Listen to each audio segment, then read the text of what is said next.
नमस्कार दोस्तों, आप सभी का हमारे चैनल स्टडी इन बिहार में स्वागत है। चलिए बिना देरी किए आज के इस एक्सप्लेनर में चलते हैं। आज हम डिकोड करने वाले हैं कि कैसे हालिया एनालिसिस के मुताबिक 2025 और खासकर 2026 में जब पूरी दुनिया में भारी उथल-पुथल मची थी, तो भारत ग्लोबल कूटनीति यानी डिप्लोमेसी का एक मजबूत एंकर बन गया। मतलब एक तरफ पूरी दुनिया में भयंकर अनिश्चितता थी और दूसरी तरफ भारत एकदम स्टेबिलिटी की मिसाल बनकर उभरा। ये कोई इत्तेफाक नहीं था, बल्कि एक बहुत ही सोची समझी रणनीति थी जिसने ग्लोबल स्टेज पर एक बिल्कुल नए चैप्टर की शुरुआत की। अब यहाँ सबसे बड़ा सवाल ये है कि आखिर 2026 की शुरुआत में ही दुनिया भर के नेता अचानक से भारत की तरफ क्यों दौड़ पड़े?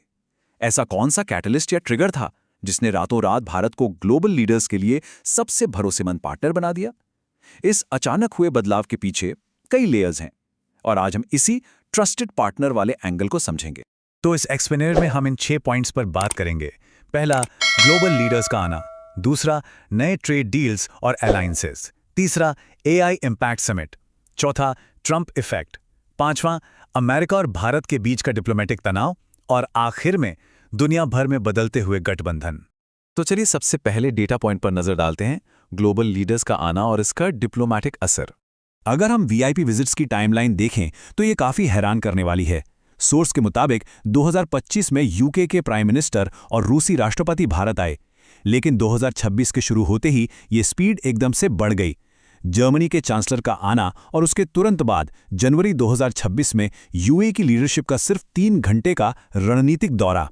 अब सोचिए, किसी इतने पावरफुल देश के लीडर का सिर्फ 3 घंटे के लिए आना, ये साफ दिखाता है कि 2026 के शुरुआती कुछ हफ्तों में ही इतनी ज्यादा डिप्लोमेटिक एक्टिविटी हुई जितनी शायद पूरे 2025 में नहीं हुई थी।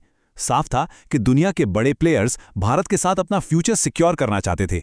अब आते हैं दूसरे पॉइंट पर, ट्रेड डील्स और नए अलायंसेस। देखते हैं कैसे भारत ने उम्मीदों से बढ़कर काम किया। तो सबसे अहम बात यह है कि भारत ने इस डिप्लोमेटिक अटेंशन का फायदा उठाकर इसे सॉलिड इकोनॉमिक स्ट्रैटेजी में कैसे बदला। जो ट्रेड डील अमेरिका के साथ दशकों से अटकी पड़ी थी, भारत ने उसे बड़ी ही समझदारी से बाईपास कर दिया और इसके बजाय यूरोपियन यूनियन के साथ एक बहुत बड़ी डील, जिसे source mother of all deals कह रहा है, उसे सफलतापूर्वक फाइनलाइज किया। इससे पहले ब्रेक्जिट के बाद यूके के साथ भी एक बड़ा फ्री ट्रेड अग्रीमेंट हो चुका था। ये रुके हुए सौदों को छोड़कर ऐतिहासिक जीत हासिल करने का एक बहुत स्मार्ट मूव था। तीसरा पॉइंट है फरवरी 2026 की एआई इम्पैक्ट समिट, जिसने भारत की ग्लोबल लीडरशिप को और भी मजबूत कर दिया। ट्रेड के अलावा एक और बड़ा इवेंट हुआ। भारत ने दुनिया भर में आर्टिफिशियल इंटेलिजेंस पर बातचीत को लीड किया। कमाल की बात यह है कि भारत इस स्केल के समिट को होस्ट करने वाला यूनाइटेड नेशंस का सिर्फ चौथा देश और दुनिया का पहला डेवलपिंग नेशन बन गया। फ्रांस, स्पेन, फिनलैंड से लेकर यूएई तक के लीडर्स और दुनिया भर के टेक दिग्गजों का एक साथ आना ये दिखाता है कि एआई के फ्यूचर को लेकर दुनिया भारत के इनिशिएटिव को कितनी सीरियसली ले रही थी। ये सिर्फ एक टेक इवेंट नहीं था, बल्कि दुनिया को ये बताना था कि फ्यूचर के रूल सेट करने में भारत एक बड़ा रोल प्ले करेगा। चौथा हिस्सा काफी दिलचस्प है, ट्रंप इफेक्ट को समझना, जिसने दुनिया भर में एक तरह की हलचल मचा दी। अब सवाल ये है कि सारे देश अचानक भारत की तरफ क्यों भाग रहे थे। इसका जवाब एनालिसिस में एक टर्म से दिया गया है, ट्रंप इफेक्ट। इसे एक ऐसी फोर्स बताया गया है जिसने पूरी दुनिया में अनप्रिडिक्टेबिलिटी ला दी। पुराने अलायंस टूटने लगे और एस्टैब्लिश्ड वर्ल्ड ऑर्डर हिल गया। एनालिसिस का तर्क है कि इस बदलाव ने हाल के किसी भी बड़े युद्ध या महामारी से भी ज्यादा बेचैनी पैदा की। इस बात को इस नंबर से समझिए, 60%। ये वो भारी भरकम टैरिफ है जो नए अमेरिकी प्रशासन ने आते ही चीन, मेक्सिको और कनाडा पर थोप दिया। अपने कैंपेन के वादों को पूरा करते हुए उन्होंने बिना किसी वार्निंग के ये कदम उठाया, जिससे ग्लोबल मार्केट्स में सचमुच हड़कंप मच गया। चलिए इस वैचारिक बदलाव को थोड़ा और गहराई से समझते हैं। एनालिसिस के मुताबिक अमेरिका का फोकस अब सिर्फ ट्रेड से हटकर ग्लोबल कंट्रोल की एक नियो कॉलोनियल या नव उपनिवेशवादी सोच की तरफ चला गया। सोर्स में मार्को रूबियो और जेडी वेंस जैसे नेताओं के बयानों का हवाला देते हुए कहा गया है कि ये एक तरह से 130 देशों पर राज करने जैसी मानसिकता है और इसी वजह से दुनिया भर के देश खुद को अमेरिका के प्रभाव से निकालकर एक इंडिपेंडेंट पार्टनर की तलाश करने लगे। पांचवां पॉइंट, अमेरिका और भारत के बीच कूटनीतिक तनाव। एक ऐसा क्लैश जिसकी शायद ही किसी ने उम्मीद की थी। तो इस स्लाइड पर जो कॉन्ट्रास्ट है वो काफी चौंकाने वाला है। ट्रंप इफेक्ट ने पुरानी दोस्ती की उम्मीदों के एकदम उलट अमेरिका भारत के रिश्तों पर सीधा असर डाला।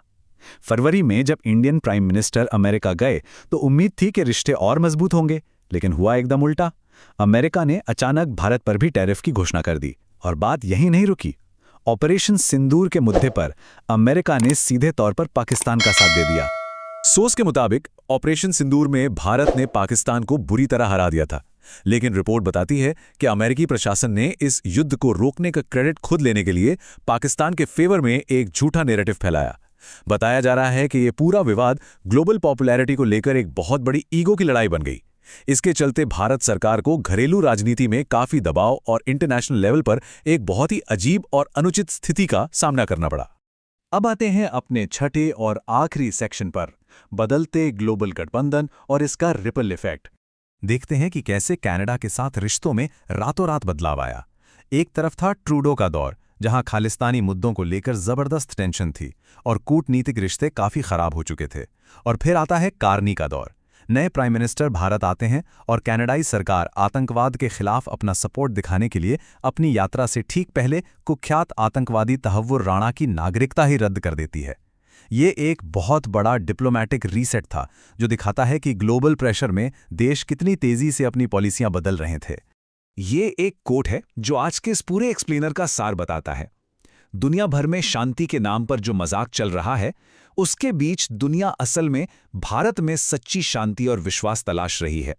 मतलब इन सारे जियोपॉलिटिकल तूफानों और अचानक शुरू हुए ट्रेड वॉर्स के बीच भारत ने खुद को स्टेबिलिटी का सबसे बड़ा एंकर बना लिया है। तो आखिर में सोचने वाली बात यह है, जैसे जैसे ये पुराना वर्ल्ड ऑर्डर टूट रहा है, ये नया डिप्लोमैटिक अलाइनमेंट और भारत का ये नया रोल कब तक कायम रहेगा? क्या ये दुनिया भर में मची उथल-पुथल का सिर्फ एक छोटा सा रिएक्शन है या फिर किसी बिल्कुल नए वर्ल्ड ऑर्डर की ठोस शुरुआत? खैर, ये सवाल हम आपके सोचने के लिए छोड़ जाते हैं। आज के इस एक्सप्लेनर में हमारे साथ जुड़ने के लिए शुक्रिया।